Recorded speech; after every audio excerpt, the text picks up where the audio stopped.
Alhamdulillahi Rabbil Alamin, wassalatu wassalamu ala rasulihil amin, Nabiyyina Muhammadin wa ala alihi wa sahbihi ajma'in. Allahumma allimna ma yanfa'una wa zakkirna ma nasina wa anfa'na bima 'allamtana wa zidna ilma wa la hawla wa la quwwata illa billahil aliyil azim, wa ba'd. Alhamdulillah, syukur kita kepada Allah Azza wa Jalla kerana pada hari ini dapat lagi kita meneruskan pengajian kita dalam kitab Nihayatul Alam, atau terjemahannya berakhirnya dunia ini. Dalam siri yang pertama, perbincangan kita yang lepas, kita telah bincang kenapa perlu berbincang tentang tanda-tanda kiamat ini. Dalam kitab ini, muallif telah menyebut tentang faedah-faedah. Di antara yang disebut, faedah yang pertama, kenapa kita perlu bincang alamat kiamat ini, iaitulah salah satu daripada rukun iman. Tengok di muka surat 4 terjemahan. Alamat kiamat ini salah satu daripada, kiamat itu sendiri salah satu daripada rukun iman, dan alamat-alamatnya menunjukkan bahawa setiap kali munculnya alamat ini menunjukkan bahawa benarnya apa yang disebut dalam rukun iman itu. Yang kedua, pengetahuan mengenai tanda-tanda kiamat menggalakkan seorang untuk mematuhi Allah dan bersedia untuk hari kebangkitan. Jadi kita tahu dah, semakin hari semakin banyak tanda-tanda dia, maka kita kena bersedia ke arah itu. Yang ketiga, ia boleh menjelaskan hukum-hukum syariah dan isu-isu fake boleh jadi penjelasan. Contohnya, para sahabat pernah bertanya kepada Rasulullah sallallahu alaihi wasallam berkenaan hari, satu hari seperti setahun di zaman Dajjal. Maka diistinbatkan di sini, kalau kita duduk di zaman tidak ada siang, tidak ada malam, maka kita hanya boleh kadarkan waktu yang ada itu dengan waktu salat. Yang keempat, Rasulullah sallallahu alaihi wasallam tahu akan tanda-tanda hari kiamat yang merupakan perkara-perkara yang tidak dapat dilihat, dan pengetahuan tentangnya tidak dapat diperolehi dengan hanya meneka, telahan, tak boleh. Ini menunjukkan bahawa apa yang Nabi sebut itu adalah merupakan wahyu daripada Allah kepadanya. Kalau setakat orang buat telahan, tekaan, sekejap orang boleh tahu selalu. Dia teka tahun 2012, 2013 tak berlaku, maknanya kita tahu bohong, dusta. Yang kelima, pengetahuan kita tentang tanda-tanda kiamat membolehkan kita menghadapinya dengan cara-cara yang ditetapkan, menghapuskan sebarang kekeliruan tentangnya. Jadi Nabi kita sebut Dajjal yang akan keluar dengan mata sebiji. Jadi kalau ada orang mengaku Dajjal hari ni mata dua, kita tahu selalu ni tak betul ni. Yang keenam, bersedia secara mental untuk perkara yang akan berlaku, supaya kita tidak terkejut apabila berlaku. Kerana itulah kita nak pergi mana-mana pun kita ada kursus. Nak pergi haji ada kursus haji, nak pergi umrah kursus umrah, nak pergi kerja semuanya ada kursus, camp-camp motivasi dan sebagainya untuk persiapan. Yang ketujuh, memberikan harapan, kerana salah satu tanda-tanda kiamat adalah kemenangan Islam dan penyebarannya ke seluruh pelosok bumi dan terhapusnya Kristian dan Yahudi. Bila kita lihat hari ini orang Islam ditindas, diseksa, diunanya, tapi alamat kiamat Nabi kita beritahu akan kembali semula Islam ini berkuasa. Jadi kita rasa tak apalah Yahudi nak pergi ke Palestin hari ni, biar dia pergi. Tujuannya senang, kita nak kumpul setempat. Waktu bila sampai waktu nak jadi. Itu di antara hikmah. Yang ke-8, memuaskan perasaan ingin tahu semula jadi seorang yang ingin mengetahui apa yang terselindung dan mempelajari apa yang akan berlaku berdasarkan hadis sahih yang berkaitan dengan perkara-perkara yang tersembunyi. Jadi manusia ni suka kepada benda-benda future, mustaqbal. Maka Nabi kita sallallahu alaihi wasallam beritahu berdasarkan pada maklumat yang jelas yang sahih ini, tak payah lagi, tak perlu lagi kita pergi ke tukang tilik, tukang tenung, peramal-peramal nasib dan sebagainya, kerana semua ramalan itu adalah agakan ataupun rekaan ataupun hanya sangkaan. Dalam istilah moden hari ini, analisa saja, analisa orang tu, analisa orang ni, tak jadi-jadi. Yang kesembilan, percaya akan tanda-tanda kiamat, mengukuhkan dan meningkatkan keimanan. Apabila tanda ini berlaku, maknanya kita sedar bahawa ini menguatkan keimanan kita kepada Allah Azza wa Jalla. Apa yang disebut itu berlaku. Kemudian kita berpindah pula kepada tajuk panduan dalam menghadapi dan memahami tanda-tanda kiamat. Di antara kaedah nak memahami tanda kiamat itu ada beberapa perkara, 3 kaedah yang disebut. Yang pertama, menghadkan kepada ayat Al-Quran dan hadis-hadis sahih apabila mengemukakan bukti. Ini cara. Bila nak bincang tentang asyratus sa'ah, kita berpegang pada dalil yang sahih. Al-Quran kata apa, dalam hadis kata apa, hadis yang sahih. Kerana kita bimbang, kalau bawa hadis-hadis palsu tak jadi, orang akan menyalahkan Islam. Dia kata maklumat tak betul lah Islam ni. Jadi siapa yang salah? Kita yang bawa cerita palsu, tapi Islam yang jadi mangsa. Yang kedua, kaedah yang kedua, iaitulah merujuk kepada alim ulama yang dipercayai siqah berkenaan masalah ini. Dalam kitab ini kita telah bincang tentang cerita apa yang berlaku di Kufah, kan? Di Kufah di antara Huzaifah bin Usaid, tentang cerita orang kata Dajjal dah keluar. Jadi para sahabat yang masih ada kata, mana keluar, belum sampai masanya lagi. Kaedah yang ketiga, beritahu orang ramai apa yang dapat mereka faham. Jangan duk cakap benda-benda yang di luar daripada kemampuan masyarakat. Kerana Nabi kita terdapat dalam terdapat daripada kata-kata Sayyidina Ali, beritahulah kepada masyarakat apa yang boleh mereka faham. Adakah kamu mahu Allah dan Rasulnya didustai, tidak dipercayai? Yang keempat, kita tidak dikehendaki untuk menghubung kaitkan hadis-hadis tentang tanda-tanda kiamat pada kejadian yang dalam nyata hidup. Ini dipanggil, ini perbincangan kita pada hari ini, iaitulah qawaid. Bahasa Arab kata qawaid tanzil nusus asyratis sa'ah alal waqi'.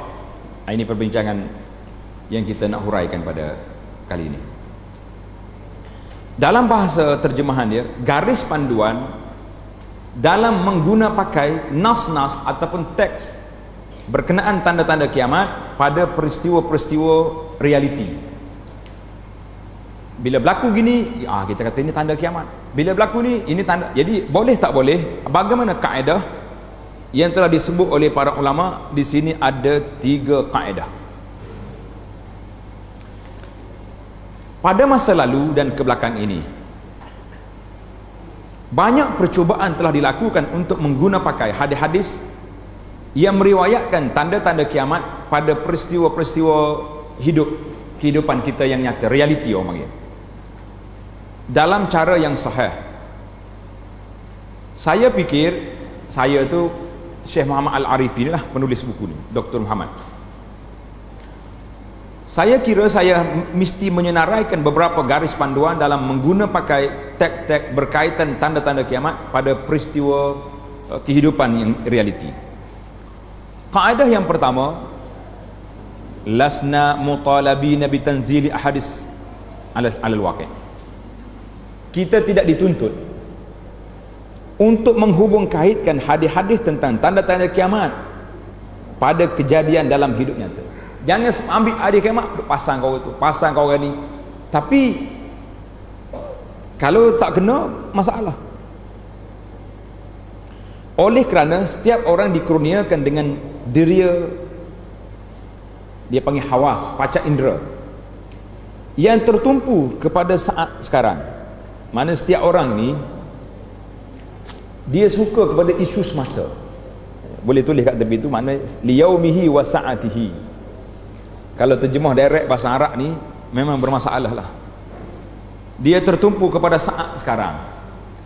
Manusia ni suka berbincang isu semasa. Itu lebih senang kita nak faham. Dia dipengaruhi oleh kejadian-kejadian terkini dengan cara yang tidak akan mempengaruhi generasi sebelumnya. Yang fokus dia, hawas dia ni, panca indera dan mental mereka tidak terjejas oleh kejadian lampau. Oleh itu, mereka yang hidup di zaman sekarang cenderung untuk membesar-besarkan kejadian-kejadian yang sedang dihadapinya dan merasakan bahawa malapetaka kecil yang berlaku hari ini lebih dahsyat daripada malapetaka besar pada zaman dahulu. Jadi kita duk ingat, zaman dulu kecil, sekarang ni lebih kuat lagi. Karena itulah kata penyair, ya zamanan bakaitu minhu falamma sirtu fi ghairihi bakaitu alaih. Kena tulislah bahasa Arab tu. Ya zamanan bakaitu minhu falamma sirtu fi ghairihi bakaitu alaih. Ada suatu ketika yang membuat aku menangis, tetapi apabila masa berlalu aku menangis merenui saat itu. Syair ni kata apa? Waktu kita duduk sekarang ni, kita rasa sedih, rasa susah hati, rasa tu rasa ni. Bila kita dah lama berjauh pula meninggalkan peristiwa itu, kita terkenang balik pula. Seronok peristiwa itu.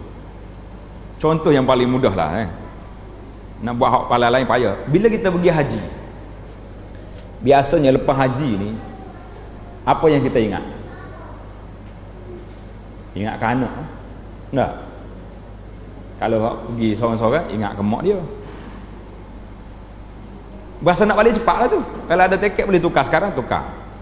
Tapi bila dah balik, bakaitu alaih, kita teringat pula, Allah sedapnya duduk kat Mekah, saya lak balik awal gitu. Ini mau apa lagi? Jadi setiap masa tu ada orang menangisi masanya, tapi bila dia terkenang balik, dia akan menangisi terkenangkan masa itu. Ini kata-kata penyair. Payah bahasa orang sastra ni, kena hurai balik baru kita faham. Jadi mereka yang hidup menghubung kaitkan riwayat-riwayat tentang tanda-tanda awal kiamat pada zamannya dan apa yang dia lihat. Walaupun kejadian-kejadian lebih besar telah berlaku dalam sejarah, kerana kejadian-kejadian besar itu mempunyai kesan yang tidak mendalam terhadapnya, ataupun dia langsung tidak mengetahui tentangnya. Kita tahu Mongol masuk, Tatar masuk Baghdad, orang duk cerita sampai sungai Dijlah bertukar jadi merah dengan lautan, tapi kita tak tengok. Tapi bila mari zaman kita ini, kita tengok pembunuhan umat Islam di Syria yang begitu dahsyat, kita akan terasa. Inilah dalam kaedah bahasa Arab dia panggil laisal mukhbar kal muayanah. Laisal mukhbar kal muayanah. Orang yang dicerita tak sama dengan orang tengok. Nabi Musa AS, dia tahu dah Bani Israel semua lembu, dia boleh lagi sabar. Tapi bila dia balik, tengok orang semua lembu, wa akhazal alwah, wa alqal alwah wa akhaza bi ra'si, dia campak dia punya Taurat, dia pegang kepala Harun. Ini panggil tak sama orang tengok dengan orang dengar. Kata di pepatah Melayu kata, mata memandang tak sama dengan bahu memikul, apa dia. Boleh juga mungkin dipakai di situ. Bagi mereka yang berilmu, membincangkan tanda-tanda kiamat dan akan cuba untuk mengaitkannya dengan beberapa kejadian-kejadian yang mempengaruhi hidup mereka adalah boleh diterima. Orang yang alim, faqih dalam masalah ini kita terima. Contohnya apa yang dilakukan oleh Sayyidina Umar ibn Khattab radhiyallahu anhu apabila beliau percaya bahawa Ibnu Sayyad adalah Dajjal. Ibnu Sayyad ni timbul dah zaman Nabi dulu sallallahu alaihi wasallam. Jadi pada pandangan Sayyidina Umar, Dajjal dah dia Ibnu Sayyad ni. Dan Nabi Muhammad sallallahu alaihi wasallam ada semasa itu dan tidak membantahnya. Nabi ada dan Nabi kita tidak bantah, tak kata Sayyidina Umar engkau salah Sayyidina Umar, kerana engkau telah beri satu ijtihad pada waktu yang tersebut.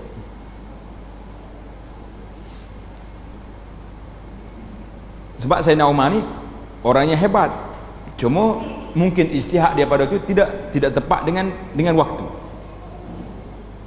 Tetapi jika hasil daripada pandangan tertentu menyebabkan perpecahan umat Islam, atau jika pemahaman ini mengakibatkan kesan-kesan dan keperluan perundangan tentang asas bukti seperti kewajipan untuk berjuang, huru-hara, melanggar batasan kehormatan, atau menyebabkan perpecahan, maka orang tersebut seharusnya dihalang daripada menyatakan pendapatnya dan ditegur, melainkan dia mempunyai bukti daripada Al-Quran yang jelas dan tidak bersandarkan kepada benda yang tidak jelas.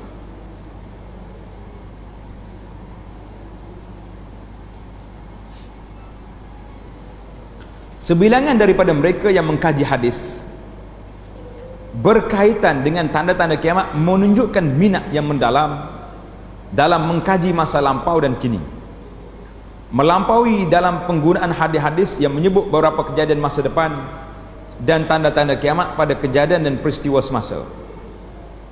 Contohnya, mereka baca hadis yushiku an la yujbalil iraqi qafizun wala dirham. Yushak, tidak lama lagi Iraq menahan dirham dan qafiz.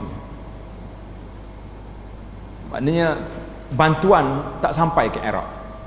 Itu maksud hadis ini.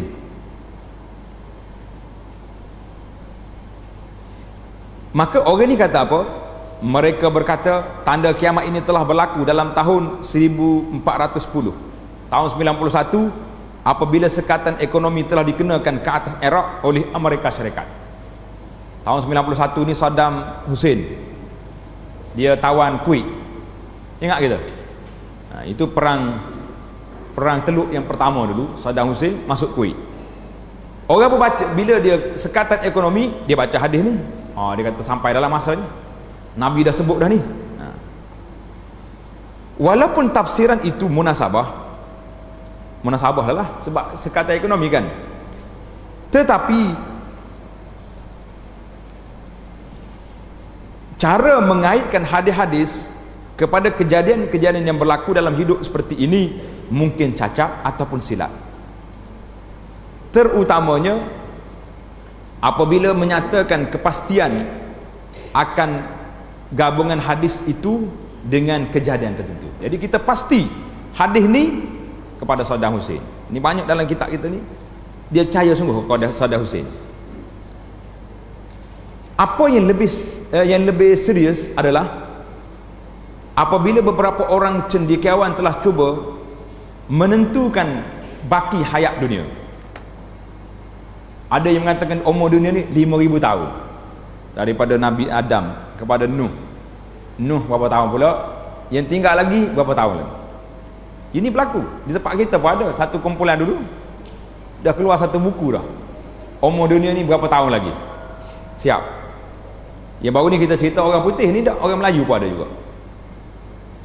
Ada mengatakan dunia ini akan wujud selama 900 tahun lagi, sementara yang lain pula mengatakan ia akan kekal selama 1000 lagi.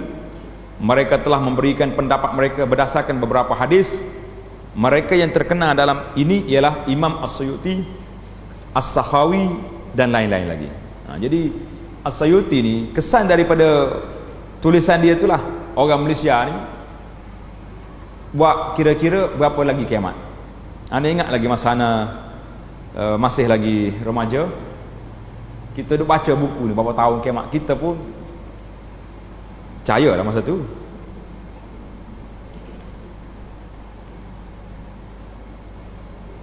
Jadi mempercayai dengan yakin. yang tanda tertentu berlaku sedemikian dan pada tahun tertentu tidak dibolehkan kecuali terdapat bukti yang menyokongnya dan bukti perundangan yang jelas. Nak ada nas yang menyebut sedemikian. Begitu juga ramai orang menafsirkan hadis berkenaan Imam Mahdi sebagai merujuk kepada orang tertentu. Allahu Akbar. Mahdi di antara orang yang paling ramai atas dunia ni Imam Mahdi. Mahdi Melayu pun ada, Mahdi Arab pun ada, Mahdi orang putih pun ada belakang Mahdi. Silap-silap puak kita nak jadi Mahdi pun boleh juga. Ya, buah nama Mahdi jadi. Mereka menjadi yakin bahawa fulan ini ialah Imam Mahdi, yang menyebabkan huru-hara, pertumpahan darah dan pemberontakan menentang pihak berkuasa. Boleh katakan secara realitinya, kumpulan-kumpulan yang terlibat dengan Imam Mahdi, mereka akan berakhir dengan radikal, akan jadi dengan keganasan. Dalam siri yang lepas anda dah sebut dah peristiwa yang berlaku perampasan Masjid Haram tahun 1400. Contoh-contoh apa yang telah ditulis mengenainya. Tengok contohnya. Pengarang kitab Asrarus Sa'ah, rahsia kiamat, itu makna Asrarus Sa'ah, menyatakan bahawa Dajjal bakal menjadi presiden Iran sebelum kemunculan Imam Mahdi. Cari-cari siapa dia? Khomeini mati dah. Akhir kali beliau mengatakan bahawa Muhammad Khatami ialah Dajjal dan memanggilnya Ayatullah Gorbachev. Sebenarnya dia pakai pagi pukul lalu ni Ayatullah ni boleh jadi boleh Dajjal dah dia tu. Tak tahu dia nak ke tak. Kalau kita jadi Dajjal tak mahu dah. Asrarus Sa'ah ditulis oleh Fahad Sulaiman. Penulis lain dalam bukunya mengatakan dalam buku dia, nama buku Al-Masih Ad-Dajjal. Tak kena tak nama dalam kurungan buku baru tak tukar. Yakin bahawa Saddam Hussein, Saddam Hussein Mullah ni, orang panggil Mullah ni, bekas presiden Iraq ialah Imam Mahdi yang ditunggu-tunggu. Kemah dia. Tak ada jadi Mahdi dah, mati dah Saddam Hussein gatun demo. Amin Muhammad Jamal dalam kitabnya Harmajadun bahawa Saddam Hussein ialah As-Sufyani yang disebut dalam beberapa hadis. Dia duk pasang kau berkali minat sungguh dia ke Saddam ni. Pengarang Asrarus Sa'ah wa Hujumil Ghad mendakwa bahawa almarhum Raja Hussein, King Hussein Jordan, ialah As-Sufyani. Jadi dia pakat bagi faraid pokok dia ni. Baca hadis Nabi pasang kau ni, baca hadis Nabi pasang kau ni. Senang ke dia? Dakwaan-dakwaan ini tidak sah. Tetapi jika terdapat bukti yang menyokong dengan jelas yang tanda tertentu yang disebut dalam hadis ini adalah betul-betul sama dengan kejadian tertentu, maka tiada sebarang keraguan tentangnya dan tiada masalah dalam menafsirkan hadis sewajarnya, sambil mengambil kira bahawa hadis itu boleh juga diguna pakai untuk kejadian lain yang serupa dan kejadian lain yang lebih jelas. Jadi kita boleh kata hak ni mungkin orang ni, tapi nak putus 100% lah, kerana benda ni benda gaib, nak kecuali apa yang Nabi kita sebut bahawa dia ni lah orang yang dimaksudkan. Sebagai contoh, Imam Muslim rahimahullah mencatatkan bahawa Sayyidah Asma binti Abi Bakar radhiyallahu anha, kakak kepada Aisyah, dia ni ada kes dengan Hajjaj bin Yusuf As-Saqafi. Dia Asma ni mak kepada Abdullah ibn Zubair. Abdullah ibn Zubair menjadi pemimpin Mekah lawan dengan Hajjaj. Dia tak mau tunduk kepada pemerintahan Bani Amawiyah. Dia duduk Mekah, Abdullah bin Zubair dapat bai'ah. Mari Hajjaj, dia berlakulah pertempuran sehingga pecah Kaabah dan Abdullah bin Zubair gugur syahid. Tapi di zaman sahabat tak jadi masalah. dia pergi jumpa dengan Asma. Waktu Kaabah runtuh, dia orang baiki balik, batu tu lebih nak letak kat mana. Tengok orang zaman dulu, nakal dia pun dia masih lagi merujuk kepada orang-orang yang alim. Jadi Asma kata apa? Dia kata, bagi tahu kepada dia, da'fi fihi. Tengok bahasa Arab. Dia Asma nak batu hak lebih ni, batu Kaabah nak letak kat mana? Asma kata apa? Letak dalam mulut dia. Kasar tak kasar bahasa? Kasar. Kalau kita kata sumbat dalam mulutmu, bunuh anak aku sangat kan, pecah Kaabah. Ajak faham lain. Oh, dia kata terima kasih. Dia kata buka pintu Kaabah, masukkan batu ni dalam Kaabah, mana letak dalam mulut Kaabah, gatakan dalam tu. Tengok, dia boleh tafsir. Ini orang politik cerdik. Dia tak tafsir secara direct, dia boleh jawab, beri jawapan yang boleh menyelamatkan keadaan. Itu dia panggil hinkah. Kepintaran nak jadi pemimpin ni jangan senang. Kalau dia emosi, kasar ya, tak hormat lah. Tengok, dia kata terima kasih, bagi tahu kepada dia terima kasih, buka pintu Kaabah, masukkan dalam yang lebih tu, masuk dalam Kaabah. Ini. Jadi cerita sini, bila Hajjaj bin Yusuf mari berlaku pembunuhan Ibnu Zubair, kata di Asma, ama inna Rasulullah sallallahu haddatsana an-nabi Saqif kazzaban wa mabira. Nabi beritahu akan ada di kalangan Bani kabilah Saqif. Kabilah Saqif ni orang Taif. Orang Taif dia panggil As-Saqafi. Taif. Ada seorang pendusta besar dan ada seorang yang penumpah darah. Kathirul qatli, banyak bunuh orang. Asma kata fa ammal kazzab fara'aina. Pendusta besar kami dah kenal dah. Pendusta besar kami dah kenal. Adapun pembunuh dia, fala ikhalaka illa iya. Pembunuh, pengganah yang bunuh orang ramai, tak ada orang lain dah, Hajjaj. Masya Allah. Berani tak berani Asma? Berani. Ini tokoh Seri Kandi yang begitu hebat, pejuang Islam, yang satu hari kita kena kumpulkan cerita-cerita as-sahabiyat, wanita pejuang-pejuang Islam ini yang berani di kalangan para sahabat, untuk kita jadikan contoh kepada muslimat kita. Kata Imam Nawawi rahimahullah, kenyataan Asma ini kita telah melihatnya, pendusta kita telah lihat, merujuk kepada seorang yang bernama Al-Mukhtar bin Abi Ubaid As-Saqafi, yang memberitahu banyak pembohongan.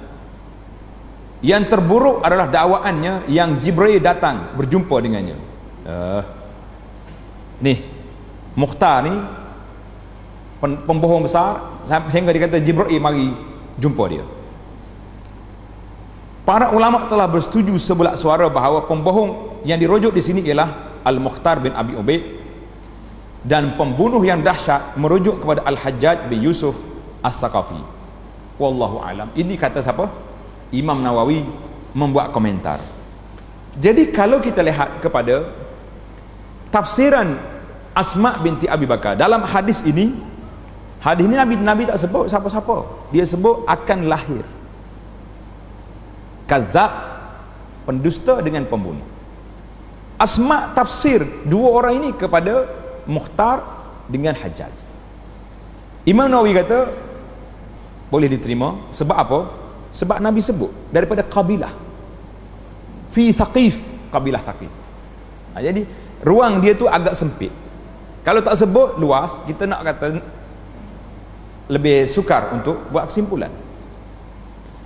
Yang kedua, cerita yang kedua, Imam Muslim juga meriwayatkan daripada Abi Hurairah radhiyallahu anhu bahawa Rasulullah sallallahu alaihi wasallam bersabda, la taqumus sa'ah hatta takhruja nar min ardil Hijaz tudhi'u laha a'naqal ibil bi Busra.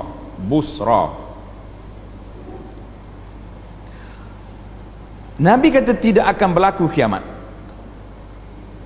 sehingga keluarnya api daripada tanah Hijaz. Api keluar daripada Hijaz yang akan menerangi tengkuk unta di Busra. Busra ni di mana? Busra di Syria sekarang, di Syam. Hari ini dikenal dengan bandar Hauran di Syria. Tak jauh Busra ni, kalau kita pergi masuk daripada Jordan, masuk dengan kereta berapa jam saja kita berjalan sampai. Dia dekat dengan kampung Imam Nawawi, dipanggil Nawa, dekat. Alhamdulillah kampung ni saya telah sampai waktu tahun 90-an dulu. Waktu duduk mengaji Madinah tu cuti, kita raung pusing tengok negara Arab ni. Pergi tengok. Jadi cerita ni Nabi tak sebut bila tarikh, tak ada. Dan api keluar di mana? Dia kata di Hijaz. Hijaz ni luas, dari Mekah sampai Madinah tu Hijaz. Maka para ulama telah mengatakan api ini telah muncul, dan diceritakan bahawa ia berlarutan selama 3 bulan. Api ini keluar di Madinah, dia panggil Harrah Syarqiyah. Di mana Harrah Syarqiyah ni? Kalau kita daripada Masjid Nabawi, kiblat gini, kiri masjid. Perkuburan pakai, ingat, belakang tu lagi jalan nak pergi airport, itu dipanggil Harrah Syarqiyah. Kalau masyhur di zaman kita gini, pemandu pelancong bawa tempat bukit terbakar. Bukit terbakar, batu-batu kerikil dia warna hitam. Kalau kita tengok memang ada kesan lah macam batu. Cuma bukit terbakar tu betul ke tidak di situ ataupun tidak, itu masih lagi perbincangan para ulama. Tapi sekitar tu berlaku burkan, keluarnya api daripada Madinah. 3 bulan lamanya api ini nyala, dan wanita-wanita di Madinah menenun kain dengan cahaya api. Mana masa tu tenaga nasional Madinah boleh rehat seketika, orang ambil api free daripada api yang keluar daripada Harrah Syarqiyah. Api free keluar. Bila berlaku ini, kata di Abu Syamah menceritakan kejadian ini, kata pada malam Rabu 3 Rabiul Akhir tahun 654 Hijriah. Tahun 654 Hijriah, sebelum bersamaan dengan, tengok nombor kaki di bawah tu, bersamaan dengan 29 hari bulan 2 tahun 1256 Masihi. Jadi dalam hijrah 654. Baghdad jatuh bila? 656, 654, 55. Mana sekitar itulah waktu. Jadi terdapat satu letupan kuat di Madinah Munawwarah. Kemudian gempa bumi menggoncangkan bumi, dinding, bumbung, atap rumah dan segala pintu-pintu berjam-jam, sehinggalah hari Jumaat dalam bulan yang sama. Lama bergoncang. Kemudian satu cahaya terang kelihatan di Harrah Syarqiyah, berhampiran dengan Bani Quraizah, dan kami boleh melihatnya dari rumah kami di Madinah. Seolah-olah satu api yang besar mengalir dari lembah seperti air, dia panggil belerang apa dia, air mengalir sejauh Wadi Syaza, dan ia memercikkan api sebesar Al-Qasru, kubu ataupun batang kayu yang besar. Jadi api itu besar. Orang duduk di Syam nampak cahaya api itu. Naknya Nabi kata api yang keluar di Hijaz nampak di Syam. Jauh Syria ni. Syria ni kalau kita naik bas hari ni daripada Madinah ke Syria, Madinah ke Jordan dekat 30 jam naik bas. Nak pergi Syria sempadan lagi, mana lebih kurang dalam 30 jam perjalanan dengan kereta. Orang nampak api itu. Al-Hafiz Ibn Hajar berkata, Ibn Hajar kata apa?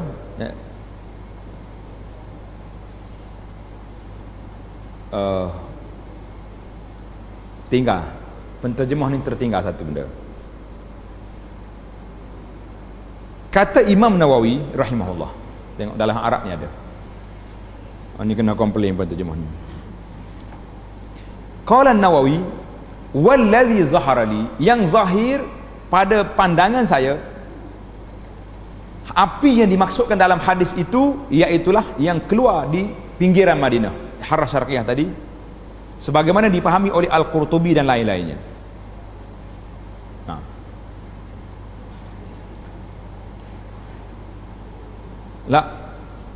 Itu yang Ibn Hajar. Kata Nawawi, wa qad kharajat fi zamanina, telah keluar di zaman kami ini api daripada Madinah tahun 654. Api yang begitu besar daripada Madinah, Harrah Syarqiyah, tawatur.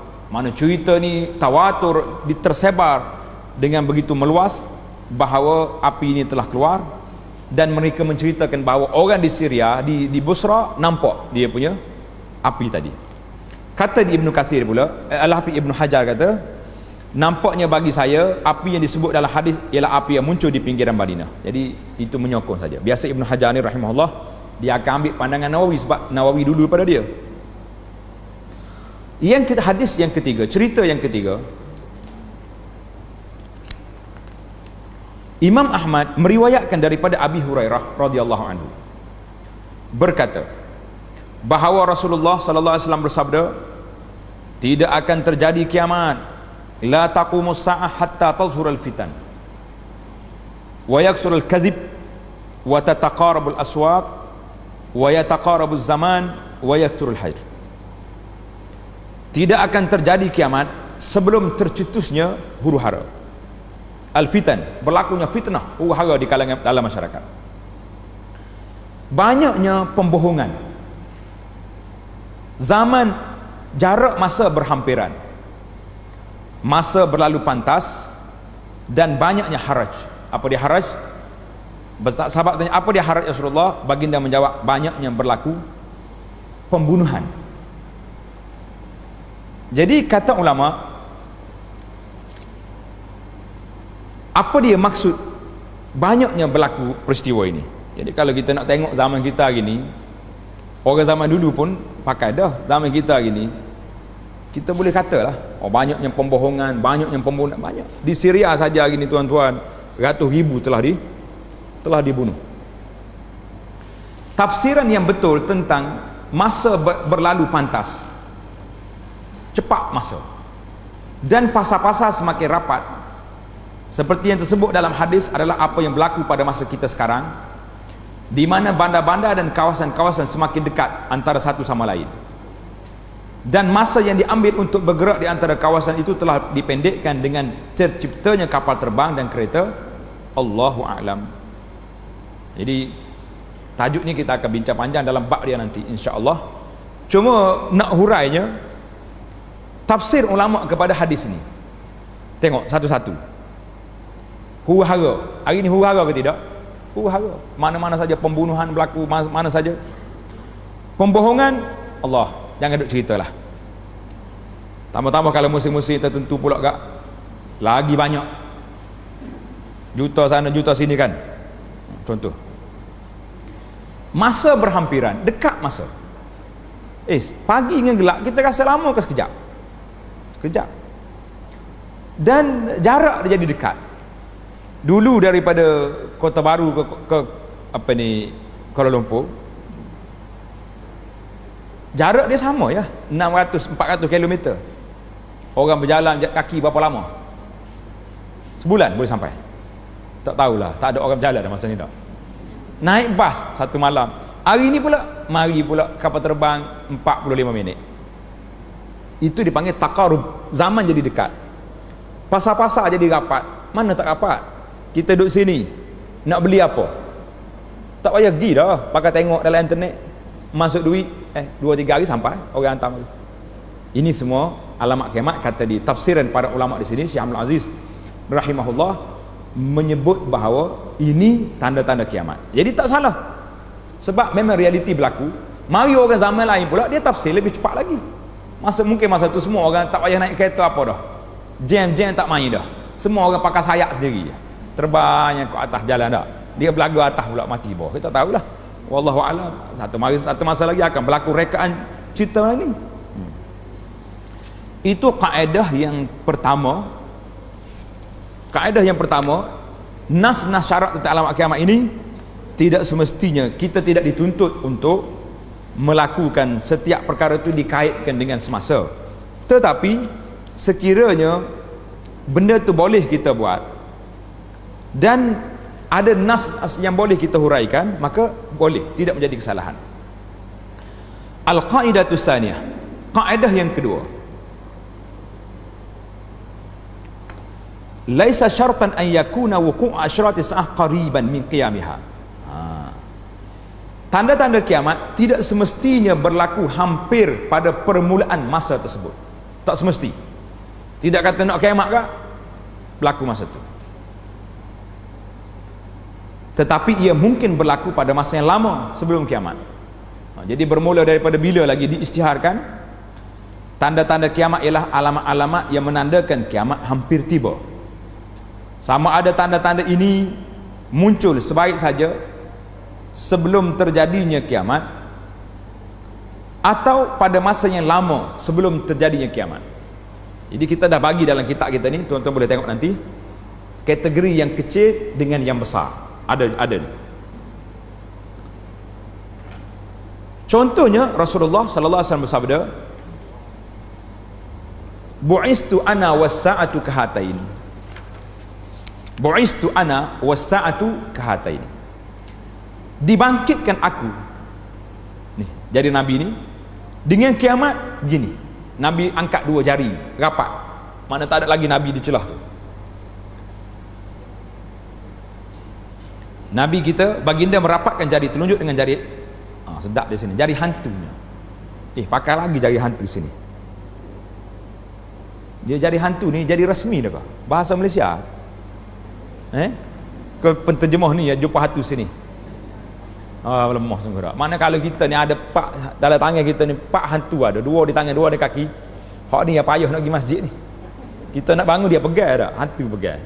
Tak payah jari hantu. Jari tengah cukup kan? Tulis jari tengah. Apa dah hantu-hantu sini pula. Tapi bahasa orang lama memang dia guna jari hantu kan. Pasal apa jadi hantu sini? Mudah nak kacau orang lain.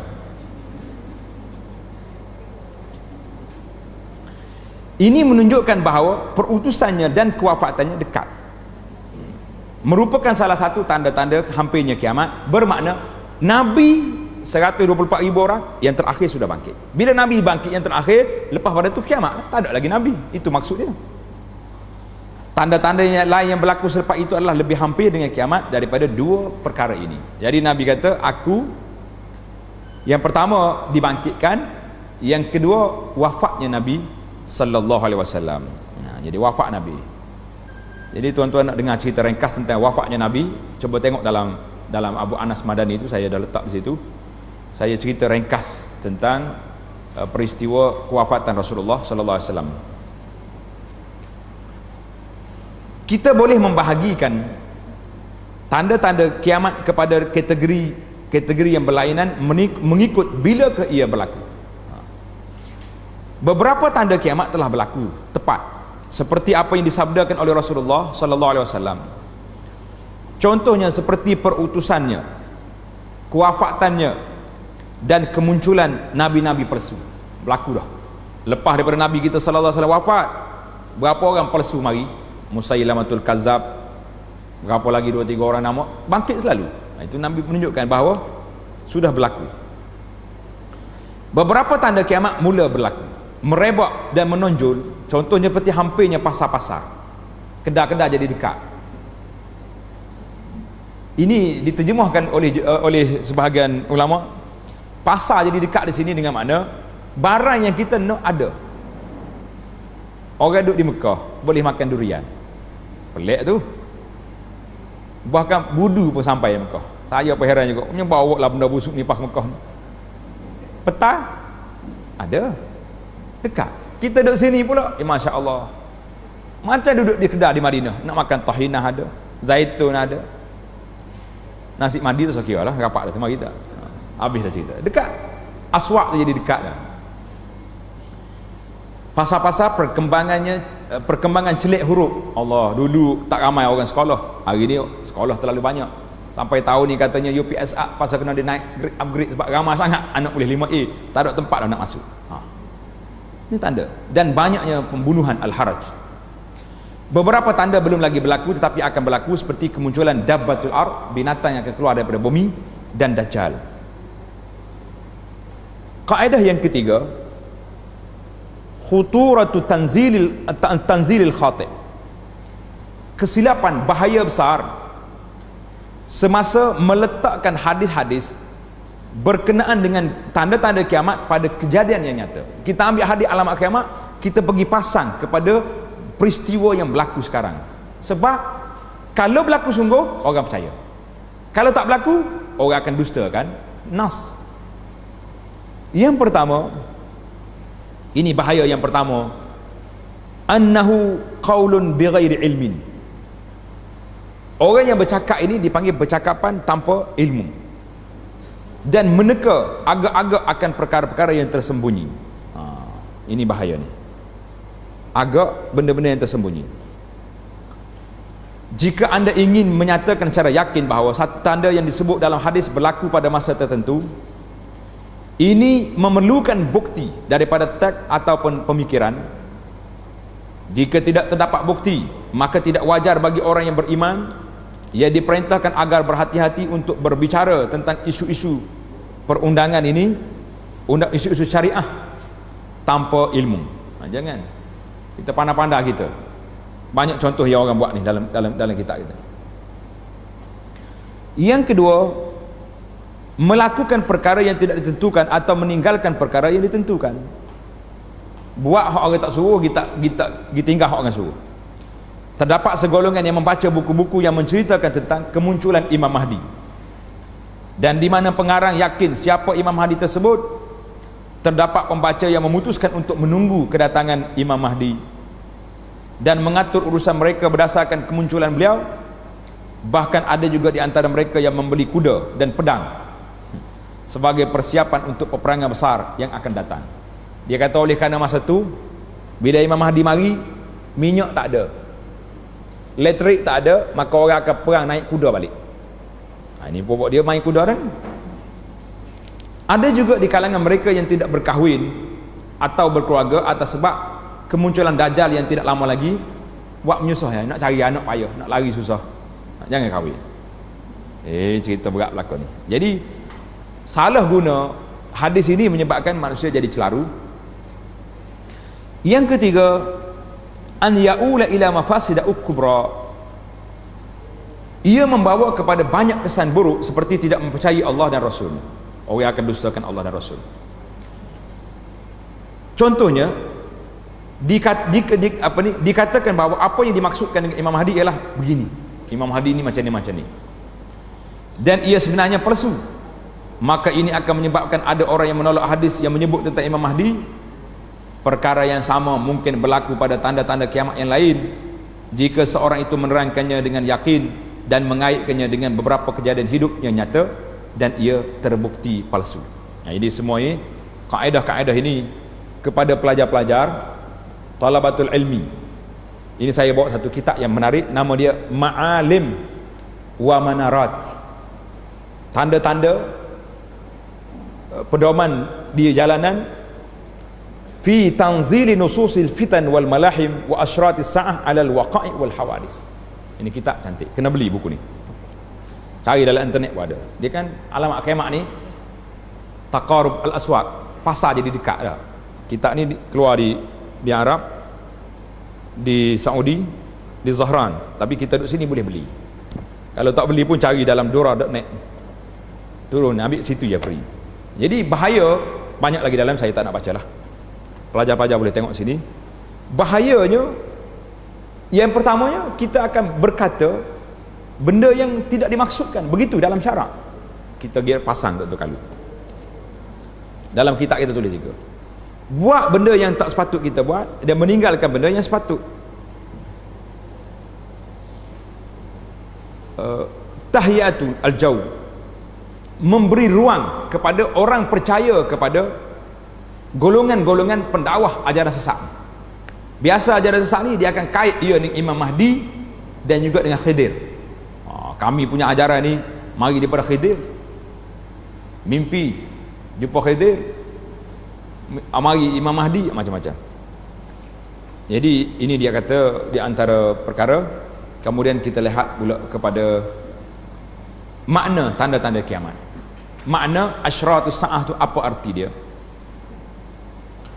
Tanda-tanda ambil daripada perkataan asyrat, mufrad daripada syar, merujuk pada tanda-tanda dan sebab-sebab kiamat. Makna kiamat nak mari.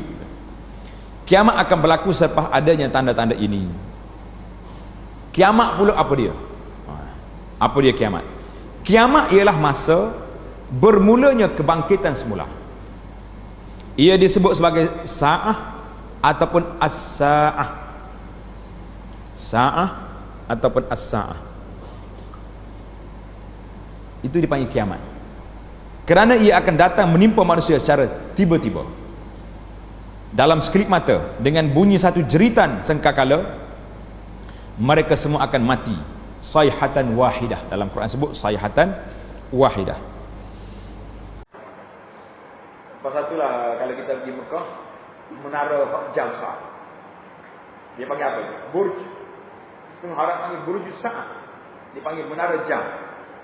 Sa'ah ni dia boleh jadi jam, boleh jadi kiamat.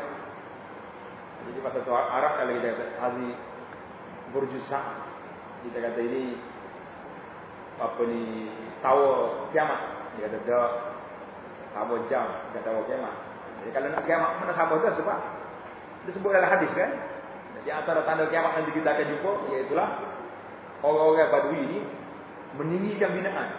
Lebih tinggi sungguh binaan dia tu, bukan yang rendah. Lebih tinggi daripada menara Kuala Lumpur, menara KLCC. Yang terakhir kita lihat kategori tanda-tanda kiamat. Berapa kategori ada? Tanda-tanda kiamat boleh dibahagikan kepada dua kategori. Yang pertama tanda kecil. Tanda-tanda kecil pula terdapat dua jenis tanda kecil. Yang pertama tanda-tanda awal. Tanda-tanda awal kiamat ialah tanda-tanda yang telah muncul dan selesai, berlaku dah, tamat. Ia adalah tanda-tanda kecil kerana masa berlakunya tanda-tanda ini adalah lebih awal daripada bermulanya kiamat. Contohnya Rasulullah sallallahu alaihi wasallam telah diutus. Bulan terbelah dua. Jadi bulan ada lagi. Kita akan tengok nanti dalam cerita dia. Munculnya api yang besar di Madinah. Berlaku dan lepas. Yang kedua, tanda-tanda pertengahan. Tanda-tanda yang tidak terlalu awal ataupun terlalu dekat dengan kiamat. Tengah-tengah. Tanda-tanda ini ialah tanda yang telah muncul tetapi masih belum selesai. Masih lagi proses ini berjalan. Tetapi semakin meningkat. Terdapat banyak tanda-tanda jenis ini. Ia adalah tanda-tanda kecil seperti mana yang kita akan lihat di bawah.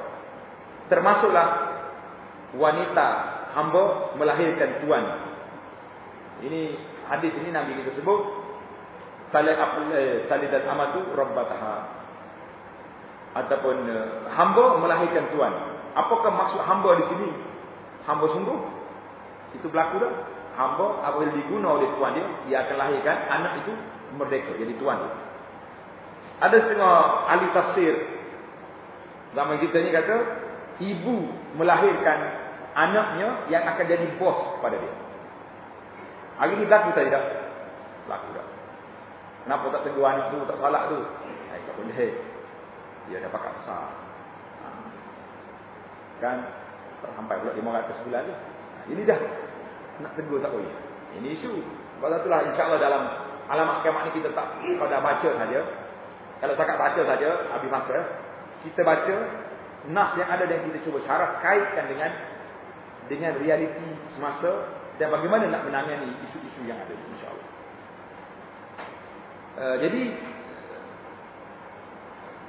satu bangsa yang asalnya pengembala kambing berlomba-lomba dalam mendirikan bangunan pencakalan ini sudah berlaku. Di Dubai, di mana-mana negara hari ini masing-masing nak naik belakang. Dan kemunculan 30 orang penipu dia mengaku menjadi nabi. Tanda-tanda besar. Besar ni memang sangat hampir. Bila berlaku dia kiamat hari. Kiamat akan berlaku selepas kemunculan tanda-tanda ini. Inilah 10 tanda-tanda besar yang masih belum berlaku.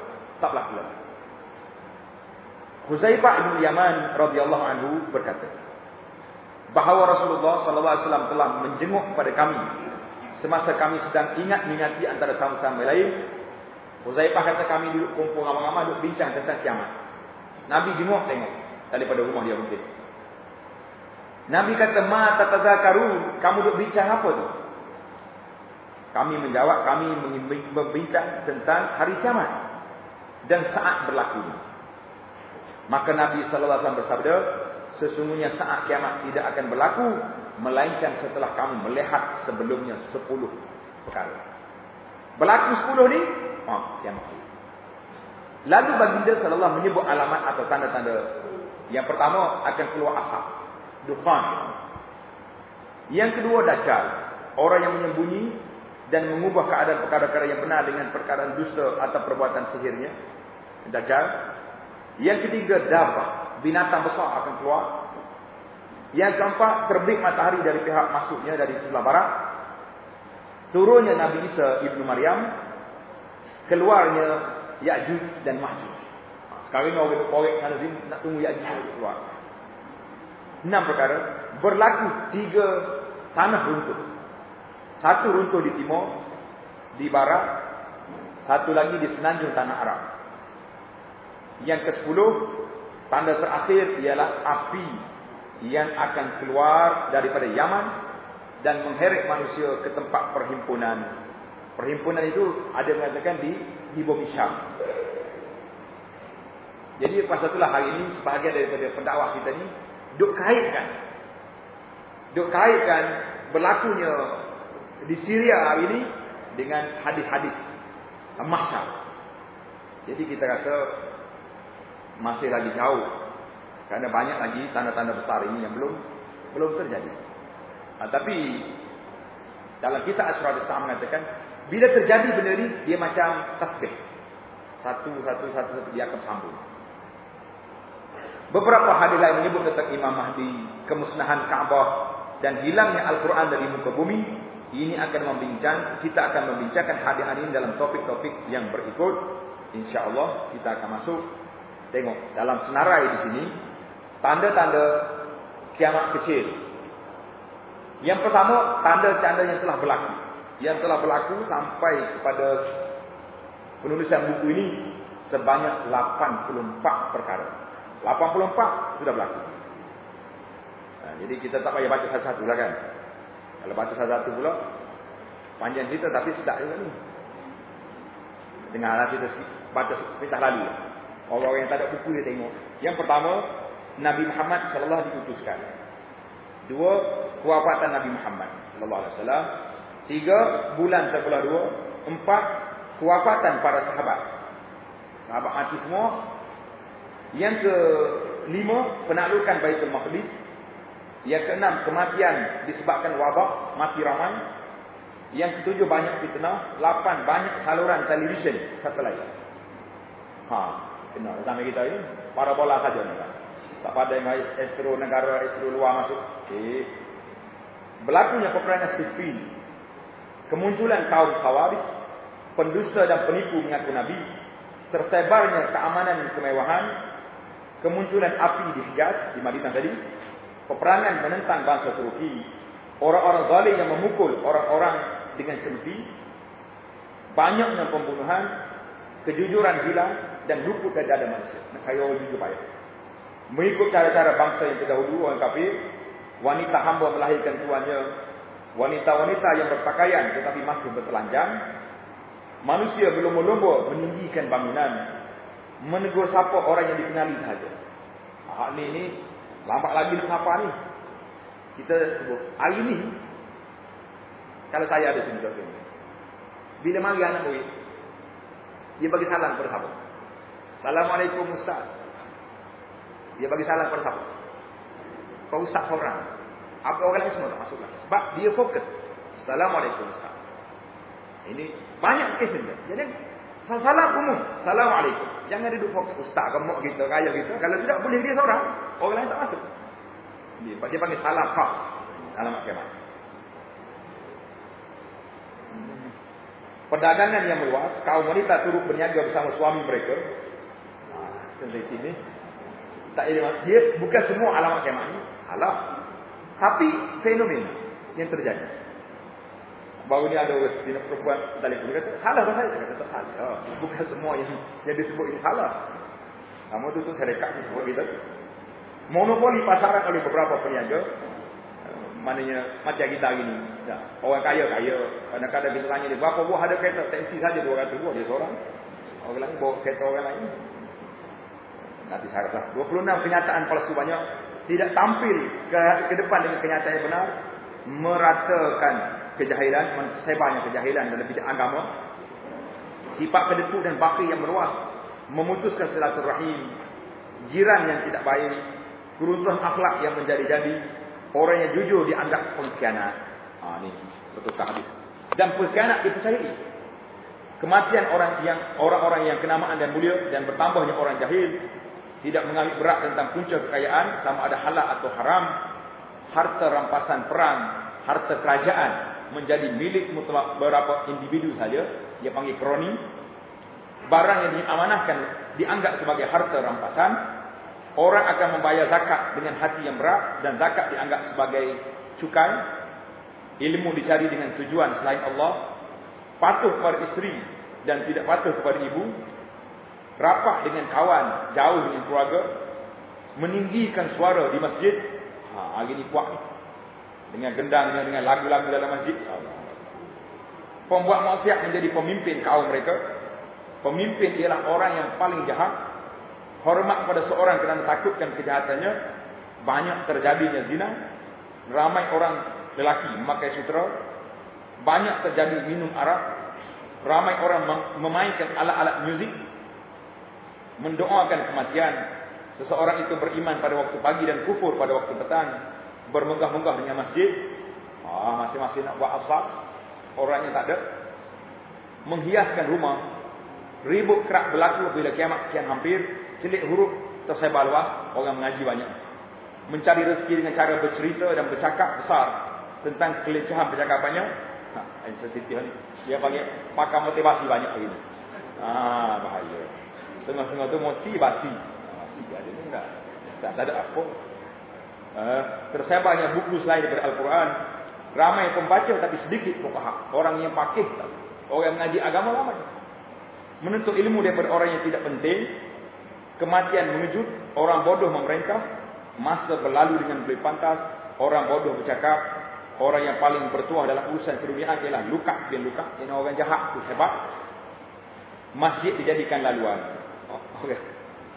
Jalan bitah di masjid. Mas kahwin menjadi mahal. Ini masalah. Sensitif lah isu ini. Kemudian murah. Zaman berhampiran, negara-negara bersatu untuk menentang umat Islam. Orang yang tidak mahu menjadi imam salat, tak mahu dah. Tercapainya impian orang yang beriman, pembohongan yang tersebar luas, kekecohan sama manusia, banyak terjadi gempa bumi, ramai wanita, sedikit lelaki, kelakuan keji tersebar luas dan cara penerangan, mengambil wang untuk membaca Al-Quran, ambil upah. Hari ini banyak ni, kalau dekat-dekat bulan Ramadan, akan tersebar borang-borang yang diisi. Siapa dia nak selamat mak ayah daripada api neraka, bayar. 500 ke 1000 dia akan baca Quran. Sebulan Ramadan dia post laju kepada mak ayah. Alamat kiamat. Menularnya obesity. Gemuk kuat ni. Makan belak-belak ni tak gemuk ni. Munculnya orang yang akan memberikan kenyataan walaupun tidak diminta. Hari ni ramai, aku ambil sumpah saja. Tak ada siapa minta mahkamah, tak pernah panggil dia. Sumpah dah. Sumpah selalu. Tak apa dia suruh awak sumpah. Mahkamah dakwa pun tak lagi. Munculnya orang yang berjanji kemudian memungkirinya. Orang yang kuat menindas orang yang lemah. Tidak memerintah mengikut ajaran Allah. Ramai bangsa Rom dan sedikit bangsa Arab. Ini 84 perkara yang telah berlaku. InsyaAllah kita akan sambung lagi. Tanda-tanda yang belum muncul. Ada berapa lagi. Jadi semua tanda ini 131. Kita akan bincang dalam siri yang akan datang. InsyaAllah. Jadi itu sajalah yang dapat kita bincangkan pada hari ini.